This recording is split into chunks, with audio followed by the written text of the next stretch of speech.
Hey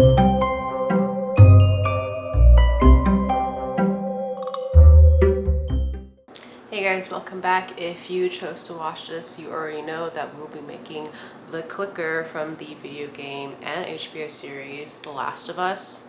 But I have not actually played the video game because, well, a couple of reasons. For one, I don't even have a console, and I'm almost afraid to get one because of how life-consuming it would be. Two, I suck at video games. The only ones that I'm good at are Lego, if that's even a standard, and then like Mario Party. I used to play a lot for fun. I played Ocarina of Time, but only because I had that little cheat sheet guidebook that they give you sometimes. And yeah, I'm just not very good at them. I would probably be terrible. And then the last and most important reason is that I do not play horror video games because they're scary. I am just too scared to play them. I would make my cousin play Dead Space for me because I couldn't play it, but I would watch him play it because it was so fun to watch it.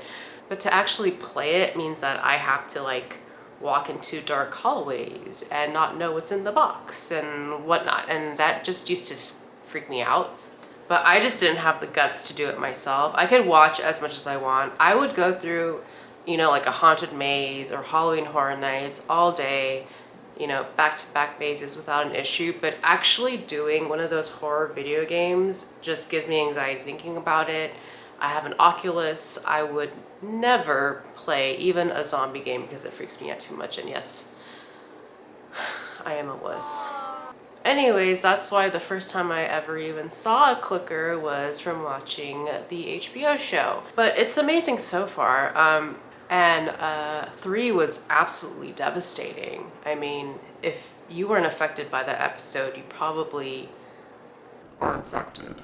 Yeah, but the clicker wasn't even from that episode. It was from the one before. But right when I saw it come out, I was just like, oh my God, I need to make you. I just fell in love. Is that the right term to use? It's just this perfect creature for me to get my hands on. But it has all the characteristics of things I like to sculpt. It has obviously like a natural quality to it. It has like this fungi quality to it. It has a lot of detail and a lot of kind of like classic ugliness. With the bared teeth and the growths. Like, I love growths. I don't know what it is. I love it so much. Don't make me watch a pimple popping video, but I will sculpt growths all day if I could. But yeah, right when I saw it, I immediately knew I had to make it. So this is going to be a video about how I did that. Please don't forget to like, subscribe, and ring that notification bell. It would really help me out, and I really hope you enjoy this video. Let's get started. Starting off by looking up my reference, I found this on Pinterest. I liked how it had different angles, and I believe it's the same model that they use in the actual HBO show. This is the armature wire I had bought, I don't know, it's been a few months now. I've used it a couple of times. I forget how much it costs, but it's still a deal because it lasted for so long. They really give you like a lot of yardage for what you're buying. So for this guy, I kind of wanted to go with like a cage type of design because he is a bust, but his head is particularly top heavy. So I wanted to make sure I had a secure enough base to work off of.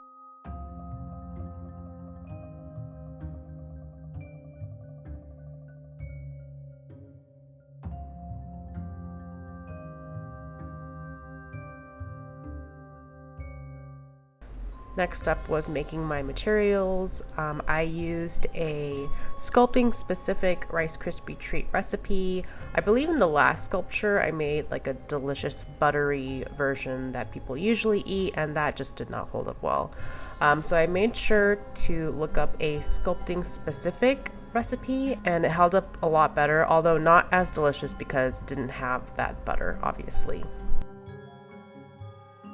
I'm using this Crisco vegetable shortening, at least I believe that's what it is. I never used it or saw it growing up, so I'm not actually too familiar with it, but it's kind of like, if you don't know what it is, a solidified oil, like canola or just saute oil that I use, but it's just solid.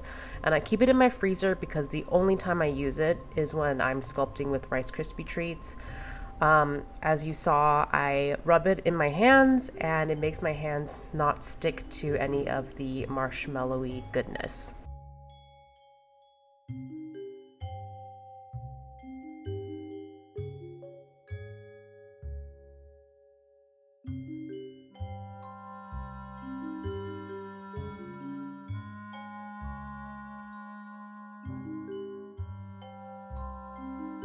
So yeah, this is me making a second batch because I realized that the first batch was just not quite enough for the first round.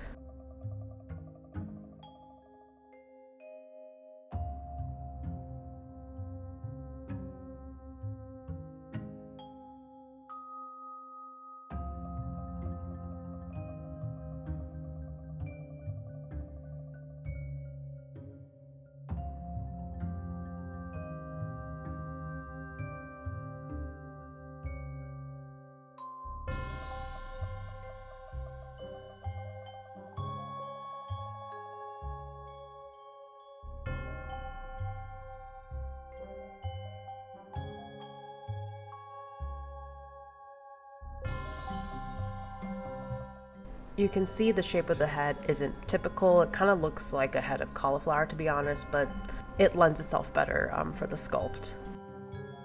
Then my next set of materials was using modeling chocolate. So I had a lot of leftover scraps made. I made even more in white. I feel like making a lot of white is always great because you could always add food coloring or mix in other colors to it. So it's always good to have a lot of white on hand. But the rest of these scraps were from like my Kashira Brothers Spirited Away cakes and I forget what else. But I always have them laying around because they last forever. They really don't spoil unless, I don't know, I feel like at least up to a year they're okay and you don't have to store them in the fridge or anything.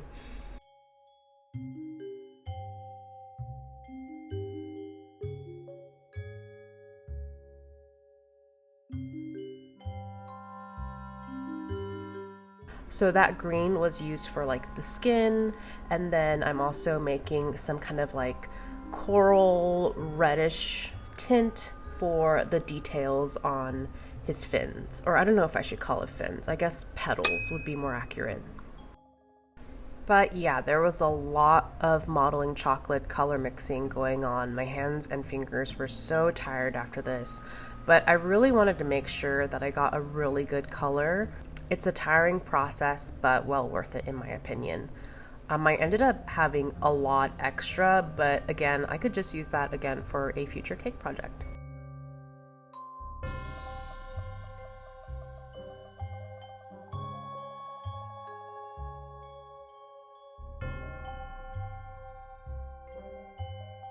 And here they all are.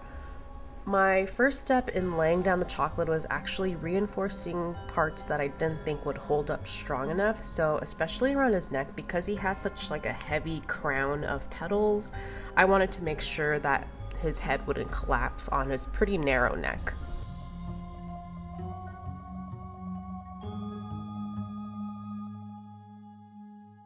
After I reinforced that section, I then went in with this very pale grayish green, and that's the color of the skin that I was looking for. So I know clickers are basically mutated versions of actual humans, and you'll see that as I sculpt him, he doesn't have the most anatomically correct features, unless he was like incredibly anorexic or decayed, but I guess, he is pretty much decayed. But I didn't mind that. If anything, it's kind of giving him more character, in my opinion.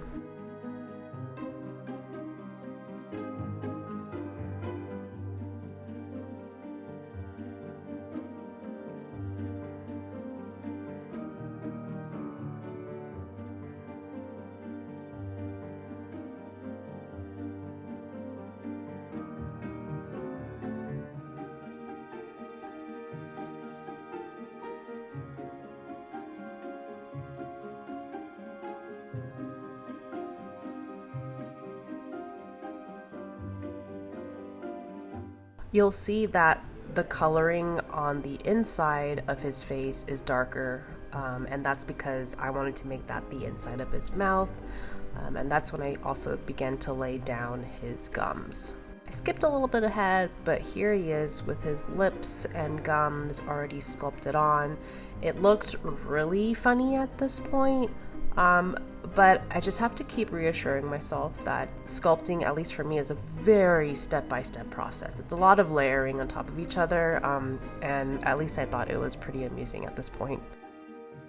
After I was done with like the human part of the base, I wanted to work on his crown, and I realized the bulbous nature of his crown was a little too rounded, so I kind of went in with one of my tools and kind of tried to pull out the layers, if that makes any sense, so it had more of like ridges rather than just like a sphere.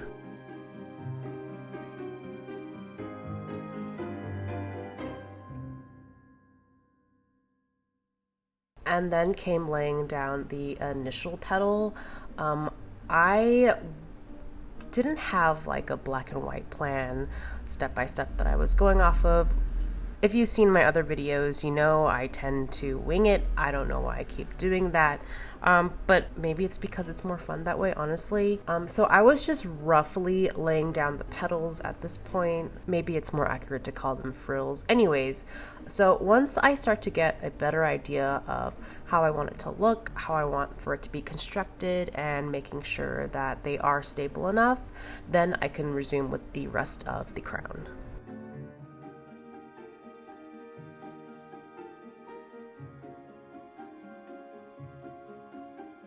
I lined each frill with that coral orange pastel color, and that's just part of the design. And then within each crevice, I put a much darker green shade to just give it more dimension and more interest.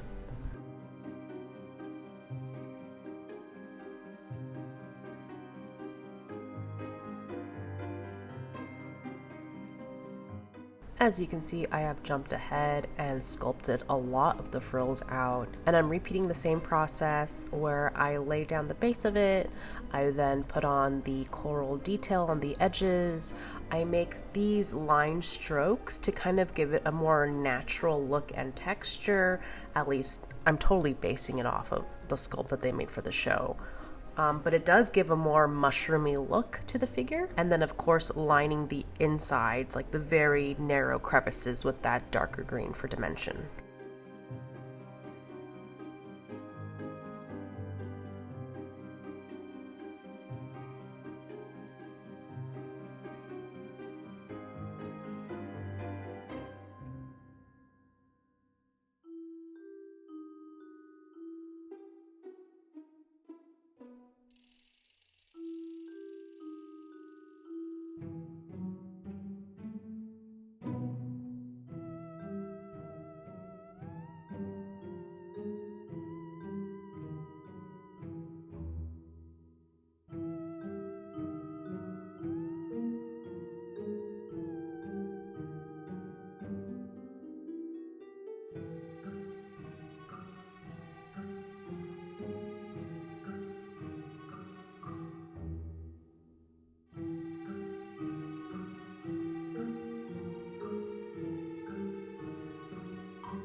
Now that the crown is pretty much done, I could go in and put in more details with like the bottom human half of the form, including his ear.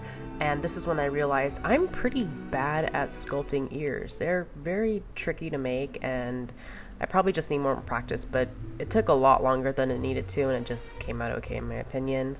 After the ear, I was able to start working on the teeth, as you know, and if you don't already, working on teeth and the mouth are probably my favorite part of sculpting.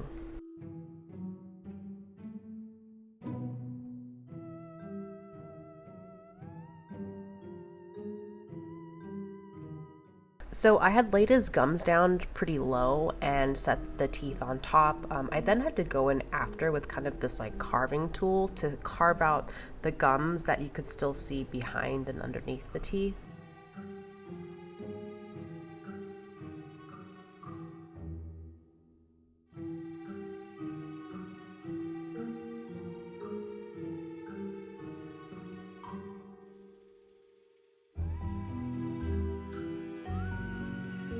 After the teeth came the details on his skin.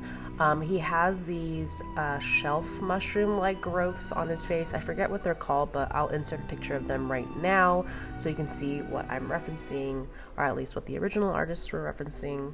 And after I put those shelf mushrooms in, I also went in with like a really rough texture using that same color to put all over his skin, to just kind of like bring them all together because he looked a little too clean, just being that pale grayish green.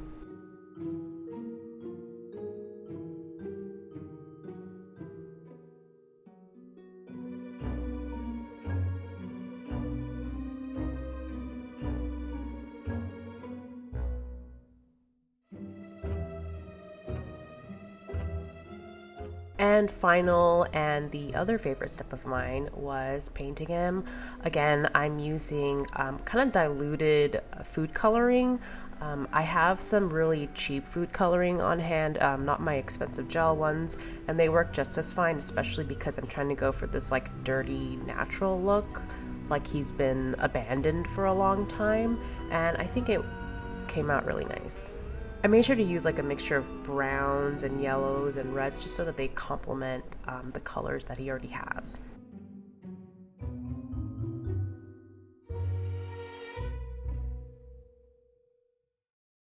And here is the final clicker.